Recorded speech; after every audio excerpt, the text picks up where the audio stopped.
안녕하세요, 콩콩맘입니다. 오늘은 제가 둘째를 출산하고 100일까지 써본 육아용품의 리얼한 리뷰를 소개할게요.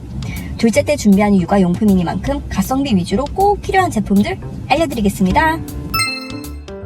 젖병은 국민젖병 더블아트로 준비했어요. 젖병은 많이 준비할수록 편해요. 대신 수량이 많은 만큼 보관할 공간이 더 필요하답니다.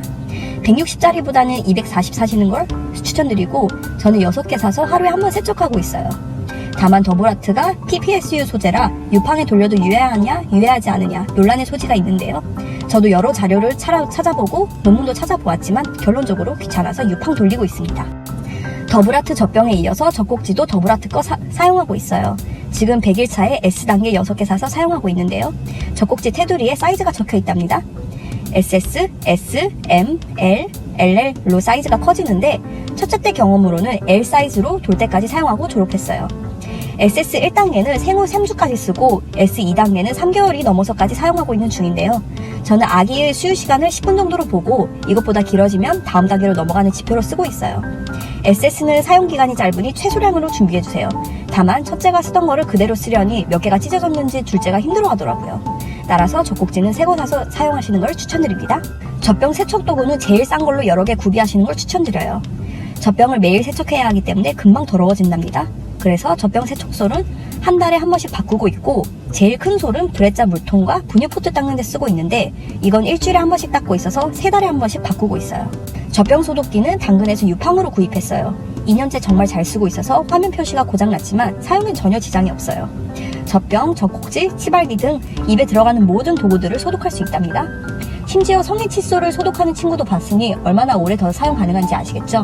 소독해줄 뿐만 아니라 젖병 보관 용도로도 사용 가능하니 꼭 구입하시는 걸 추천드려요. 젖병 건조대는 샀다가 후회한 아이템 중 하나예요. 저희 집 부엌이 좁아서 젖병 건조대를 놓을 곳이 없을 뿐더러 젖병을 건조대에 꽂아야 하는 수고로움마저 귀찮더라고요. 그래서 저는 유팡 젖병 소독기에 젖병을 소독한 다음 꺼내지 않고 그대로 둬요. 그러면 유팡에서 시간이 되면 자동으로 소독해준답니다. 집에 공간이 좀 남으시는 분들은 저 하나 마련하셔도 괜찮을 것 같아요.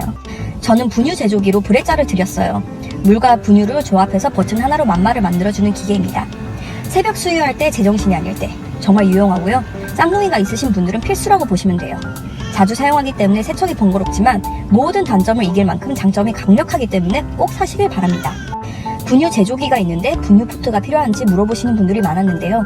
결론부터 말씀드리면 같이 사시는 걸 추천드려요. 첫째, 외출할 때 갖고 가는 물을 챙기기가 쉬워요. 둘째, 분유 제조기를 사용 못할 때, 예를 들어 세척 중이거나 고장났을 때 분유를 빠르게 탈 수 있어요. 셋째, 분유 제조기에 물을 넣었을 때 100도까지 끓인 다음 식혀서 넣어야 하는데 그럴 때 유용합니다. 넷째, 어른들도 커피나 차 마실 때 물 온도를 빨리 맞출 수 있어요. 저는 윈클라우드 분유 포트를 샀는데요. 다양한 제품들이 나와 있으니 선호하는 제품으로 사시면 됩니다. 분유 고민하시는 분들 많으실 거예요. 잘 모르겠다 하시는 분들은 조리원에서 쓰던 분유를 그대로 사시는 걸 추천드려요. 아기가 조리원에서 잘 먹었다는 가정하에요. 다만 잘 개우는 경우 힙 분유 추천드립니다.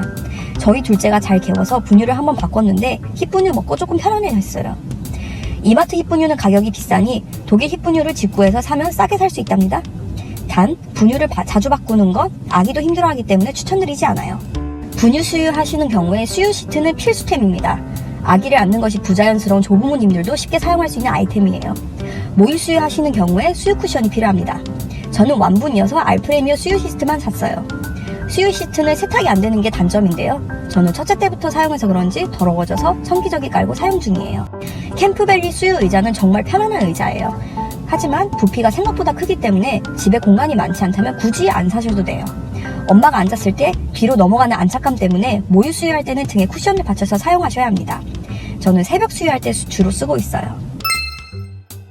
저는 첫째 때 원목 침대를 사고 둘째 때는 이동식 침대를 사서 사용하고 있어요. 첫째 때 집에서는 원목 침대에서 재우고 여행 갈 때는 이동식 침대를 갖고 다니면서 재웠는데요. 그러다 보니 집에 차지하는 공간이 커서 둘째 때는 이동식 침대만 사용하기로 했어요. 사용하는 침대는 미국의 국민 침대 그라코 팩앤플레이인데요. 저는 당근에서 7만원 주고 샀답니다. 크기도 원목 침대만큼 널찍하고 높이 조절도 가능해서 최소 돌까지 사용 예정입니다. 그라코 침대는 직구에서 구할 수 있다 보니 매트리스도 직구해서 사용하고 있어요. 아무래도 미국에서 유명한 브랜드여서 아마존에서도 쉽게 구할 수 있었어요. 베개는 생후 1년까지 사용하지 않는 것이 좋습니다. 베개가 두상을 예쁘게 해준다고 하지만 사실은 근거가 많지 않아요. 아기가 본디 갖고 있는 두상은 대개 사용과 관련 없이 시간이 흐르면 되돌아오기 때문이죠. 소아과학회에서도 영아 돌연사 증후군 예방을 위해서 생후 1년 동안은 침대 위에 아무것도 올려놓지 말라고 하고 있답니다. 저는 아기가 춥다고 느낄 때는 평소보다 더 껴입히고 재우는 방식으로 체온 조절하고 있기 때문에 이불도 사용하지 않고 있어요. 침구류 외 용도로 베개나 이불을 사시는 걸 추천드립니다. 저는 겉싸개로 사용하기 위해 이불을 샀답니다. 수아드럽과 수아드미는 아기의 모로 반사를 막아주기 위해 쓰는 용품입니다. 수아드럽은 만세 자세를 유지해주고 수아들미는 차렷 자세를 유지해줘요. 복덩이는 수아들미는 잘 안 맞았고 수아드럽은 잠옷으로 잘 쓰고 있어요. 수아드럽도 소재가 다양한데요. 저는 벤브라이트를 가장 좋아한답니다. 가장 잘 늘어지고 소재도 얇아 시원하기 때문이에요. 아기가 빨리 크기 때문에 수아드럽은 S 사이즈부터 사지 마시고요. M 사이즈 두세 벌 사서 입히기 시작하시는 걸 추천드려요. 쪽쪽이 같은 경우에는 첫째 콩콩이는 거부한 반면 둘째 복덩이는 좋아해서 사용하고 있어요. 쪽쪽이 취향은 아기마다 다르니 처음에 한두 개만 사서 시도해보시는 것을 추천드려요. 둘째의 경우 가끔 쪽쪽이 셔틀을 시켜서 힘들지만 영아 돌연사 증후군 예방에 도움이 된다고 하니까 위안을 삼고 있습니다. 저는 필립스 쪽쪽이를 사용하고 있는데요. 필립스 쪽쪽이로는 아벤트 울트라 소프트, 아벤트 울트라 에어가 유명합니다. 울트라 소프트는 에어에 비해서 아기 입에 닿는 부분이 부드럽기 때문에 더 인기가 많아요. 저는 수면 의식으로 백색 소음을 쓰고 있어요. 백색 소음을 쓰면 자는 동안 밖의 소음이 완충이 돼서 수면에 도움을 줄 수 있기 때문에 잘 쓰고 있답니다. 저는 기저귀로는 하기스를 쓰고 있어요. 기저귀는 하루에도 몇 번씩 갈기 때문에 가격이 부담이 될 수 있답니다. 채지만 않는다면 제일 싼 거 사시는 걸 추천드려요. 참고로 1단계는 생후 2, 3주 동안 사용하고 그 후로 2, 3개월 동안은 2단계를 쓰시기 때문에 조리원에서 2주 계시는 분들은 퇴소하고 쓰는 기저귀로 바로 2단계를 사시길 바랍니다. 기저귀 가리대는 제 허리를 보호해주는 필수템입니다. 보통 뒤집기를 시작하는 4개월 후부터는 잘 사용 안 하는데요. 저는 22개월 첫째를 아직도 여기서 기저귀 갈고 옷 갈아입혀요. 안전에 유의하기만 하면 그만큼 오래 쓸 수 있답니다. 기저귀, 수건, 로션 등 여러 아이템들을 수납할 수 있고 아래에는 기저귀들을 쌓아놓을 수 있어서 요긴하게 쓰고 있어요. 기저귀 가리대 위에서 소변을 보거나 개울 수 있기 때문에 방수 패드나 천 기저귀를 하나 깔고 사용하시면 깨끗하게 쓰실 수 있답니다. 방수 패드는 2개 정도 준비하시는 걸 추천드려요. 저는 하나는 기저귀 가리대 위에, 하나는 바닥 위에 깔고 사용하고 있답니다. 아기 바스 샴푸는 몸을 닦는 비누와 머리를 감는 샴푸로 둘 다 역할을 해요. 요즘 아기용 바스 샴푸는 다 잘 나와서 아무거나 사셔도 되지만 저는 첫째 때 조리원에서 사용하던 용품을 그대로 샀어요. 첫째 때 피부 문제 없이 무탈하게 잘 지내와서 그 용품을 현재 둘째까지도 쓰고 있답니다. 제가 사용하는 건 프랑스에서 만드는 뿌리마주 대용량 400ml입니다. 여러분들도 조리원에서 쓰던 아기 바스 샴푸가 아기에게 잘 맞았다면 그걸 사시는 것도 괜찮습니다. 가제는 거즈의 일본식 발음인데요. 소재가 거즈여서 이름이 가제 손수건입니다. 얇고 부드럽기 때문에 아기 얼굴을 세수해주거나 목욕을 할 때 사용하기 좋습니다. 반부베베 걸로 15장에서 20장 정도 사시는 걸 추천드립니다. 엠보 손수건은 가제 손수건보다 소재가 두터워요. 그래서 침이나 토를 닦을 때 사용하기 좋아요. 저는 무늬 있는 걸로 30장 샀어요. 첫째 때는 개우지 않아서 하루에 5장밖에 안 썼는데 둘째는 잘 개워서 하루에 20장씩 쓰게 되더라고요. 잘 개우는 아기라면 매일 세탁을 하게 되고 매일 세탁을 하더라도 최소 30장은 필요하실 거예요. 내 아기가 잘 개우는지 아닌지는 출산 전에는 모르니까 10장 정도만 준비하셨다가 추가로 구매하시는 걸 추천드립니다. 아기 욕조는 슈너글이 유명하지만 이걸 사용하려면 최소 3, 4개월은 있어야 해요. 슈너글처럼 큰 욕조는 목을 가눌 줄 알아야 사용이 수월하거든요. 신생아에게는 보다 작은 대야를 먼저 사시는 걸 추천드립니다. 저도 신생아 땐 대야를 썼다가 1개월 후에는 더 큰 욕조로 갈아탔어요. 하나는 비누칠용, 하나는 행복용으로 사용 중이에요. 청기저귀는 흡수력이 뛰어나기 때문에 기저귀로 사용하시는 분들도 계시겠지만 아기가 목욕한 다음 닦는 용도로 가장 많이 쓰인답니다. 실제로 한 연예인은 세안한 다음 얼굴 닦는 용도로 사용한다고도 해요. 그만큼 부드럽고 물기를 잘 닦아줘요. 천 기저귀는 반부베베 걸로 5장 샀어요.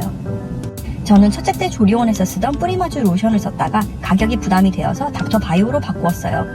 바스 샴푸보다 로션을 금방금방 쓰기 때문에 로션은 조금 저렴한 걸로 사셔도 괜찮습니다. 다만 로션을 바른 후 아기 피부에 뭐가 일어났다면 비싼 걸로 사시는 걸 추천드려요. 베네 쪼고리는 최소량으로 준비하시는 게 좋아요. 첫째, 둘째 키워보니 베네 쪼고리는 사실상 없어도 되는 용품 중 하나예요. 다만 갖고 있는 상징적 의미가 있으니 선물로 종종 들어오는데요. 선물로 들어오는 걸로도 충분히 해결할 수 있으니 추가로 구입 안 하셔도 됩니다. 그리고 설령 선물이나 물려받은 게 없더라도 안 사시는 걸 추천드려요. 저는 총 4벌이 있는데 실질적으로 쓴 건 2벌이었어요. 베넷 저고리는 한 달이면 모두 졸업합니다. 베넷 수트는 똑딱이로 옷을 여닫으면서 입고 벗길 수 있는 옷이에요. 저는 콩콩이랑 복덩이 모두 유니클로 베넷 수트 4벌로 키웠는데요. 4벌이면 돌아가면서 입히기에도 딱인 수량이에요. 특히 메쉬 소재 유니클로 베넷 수트는 유명하니까 구비하시면 유용하게 쓰실 거예요. 사이즈는 60에서 70 사시면 메쉬 소재가 늘어나기 때문에 3개월 동안은 입힐 수 있답니다. 굳이 긴팔을 안 사셔도 되는 게 아기들은 시원하게 있어야 편안하게 느끼기 때문이에요. 방 온도가 춥다고 생각하면 추가로 껴입으면 되니까 민소매나 반팔로 구입하시는 걸 추천드려요. 그리고 옷 중에서 똑딱이가 위아래로 다 있는 옷이 있는데요. 똑딱이 끼우다가 한 세월 가니까 잘 안 입게 되더라고요. 결론적으로 유니클로 베넷 수트 추천드립니다. 바디 수트는 똑딱이 없이 목으로 넣어서 입는 옷이에요. 아기 옷을 입고 벗기려면 아기 목을 들어서 옷을 넣고 팔을 빼야 하기 때문에 베넷 수트보다는 사용하기 힘들 수 있어요. 그래서 저는 첫째 때 잠깐 쓰다가 둘째 땐 전혀 쓰지 않았어요. 베넷 수트는 다리가 드러나는 옷이다 보니 바지를 입히는데요. 바지는 사이즈 110짜리 대형으로 입혔어요. 워낙 크다 보니 배도 넉넉하게 맞아서 팔도 함께 껴서 모로 반사도 예방할 수 있었답니다. 손싸개도 사실상 큰 용도가 없었던 제품이에요. 왜냐하면 사이즈가 손에 딱 맞다 보니 아기 손을 씻거나 로션을 바른 다음 손싸개를 씌우면 손이 꿉꿉해지는 경향이 있었고 손가락을 자유롭게 움직일 수 없어 답답해 보였거든요. 그래서 쓴다면 발싸개를 손에다 끼우시는 걸 추천드리는데 발싸개는 사이즈가 넉넉해서 오히려 낫습니다. 저는 아기의 손 감각을 위해 딱 한 달만 손을 감싸주고 졸업했어요. 아기가 손으로 얼굴을 긁을 수 있다고 걱정하실 수 있지만 본인 손으로 낸 상처는 금방 아물기 때문에 너무 걱정 안 하셔도 돼요. 복덩이는 발이 쉽게 차가워져서 양말을 종종 신겼어요. 양말도 2켤레만 준비하시면 충분합니다. 딸꾹질에 모자를 사용하시는 분들이 많은데 사실 모자가 딸꾹질에 도움이 된다는 근거는 없답니다. 따라서 저는 외출을 할 때 모자를 씌워주곤 왔는데 아기가 어릴 때 외출할 곳이 병원밖에 없어서 많이 사용하진 않았어요. 따라서 모자도 한두 개 정도만 있으면 충분합니다. 딸꾹질에 사용하시는 분들도 한두 개 정도면 충분해요. 저는 속사개를 따로 안 샀고 천기저귀를 속사개로 썼어요. 다만 천기저귀는 드러남이 많지 않아 불편할 수 있지만 속사개도 외출할 때 빼고는 쓸 일이 많지 않기 때문에 꼭 살 필요는 없었어요. 겉사개는 정말 살 필요 없는 물건 중 하나예요. 출산하고 퇴원할 때, 조리원 입소 퇴소할 때 사용하는 게 전부인 경우가 많아요. 그래서 당근에도 많이 나와 있고요. 저는 아기 이불을 겉사개로 사용했는데 만약 살 거라면 아기 이불을 사시면 더 유용하게 쓰실 수 있을 거예요. 저는 아기 옷 보관하는 용도로 이케아 이동식 카트를 사용하고 있어요. 아기 옷걸이, 옷장은 생후 3개월까지는 필요가 없어요.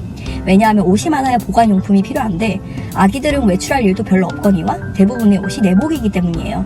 차라리 카트를 사셔서 거기에다 옷을 보관한 다음 6개월 이후에 옷이 점점 늘어나면 그때 옷걸이랑 옷장을 사셔도 무방합니다. 손톱을 깎을 때는 가위 또는 전동을 사용할 수 있는데요. 저는 가위로 자르기가 무서워서 휴비딕 전동으로 사고 첫째, 둘째 모두 잘 쓰고 있어요. 단점으로는 전동 가위는 세척이 어렵고 아기 손톱 맞추기가 어렵다는 점이에요.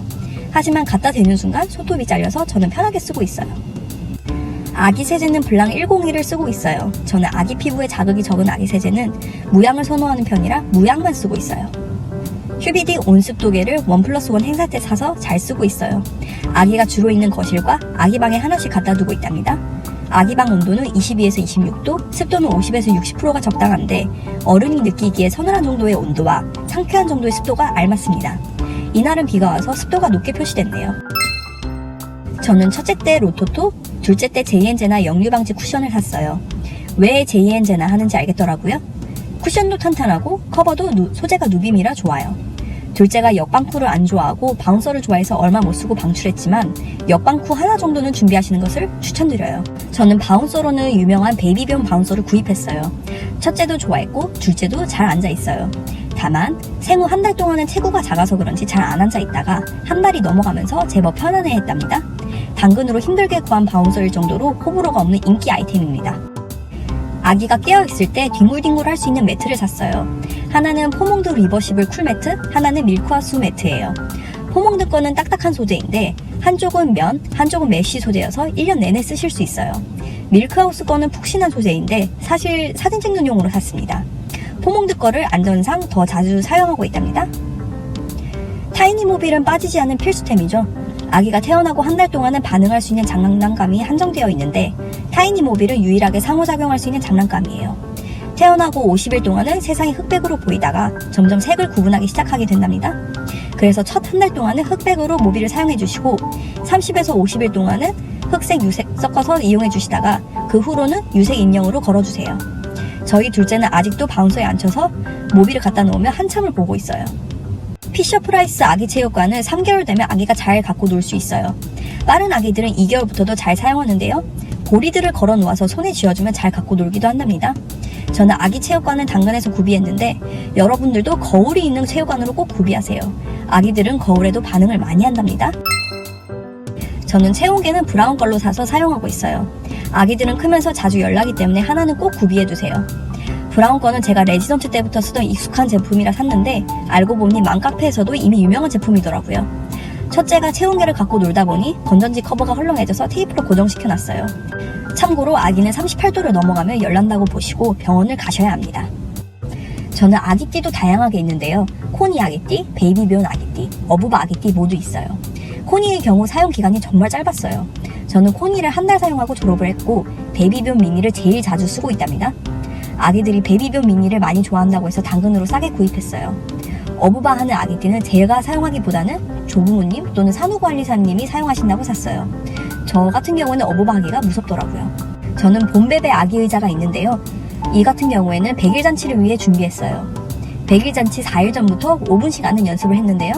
처음에는 울다가 점차 적응하는 안정적인 모습을 보여서 잔칫날에는 아주 잘 앉아 있었어요. 7, 8개월이 되면 바퀴를 달고 태우면 즐거워하니 미리 구비하시는 것도 괜찮습니다. 저는 아기의 안전을 위해 홈카메라는 필수라고 생각해요. 사고라는 건 순식간에 일어나기 때문에 현장을 목격하지 못할 수 있어요. 때문에 원인을 파악하기 위해서 홈카메라는 꼭 설치해주세요. 원인이 파악이 돼야 해결을 빨리 할 수 있기 때문이에요. 저는 거실에 2개, 아기 침대에 1개 설치했고 기종은 이글루입니다. 이글루 S4는 회전을 할 수 있어서 거실의 앞뒤로 설치했고요. 아기 침대에는 이글루 S3를 설치해서 호흡하는지 파악하기 위해 설치했어요. 둘째를 키워서 더욱 솔직할 수 있었던 육아용품 후기들이 여러분들께 도움이 되셨기를 바랍니다. 영상이 좋았다면 구독, 좋아요, 알림 설정 부탁드립니다. 감사합니다.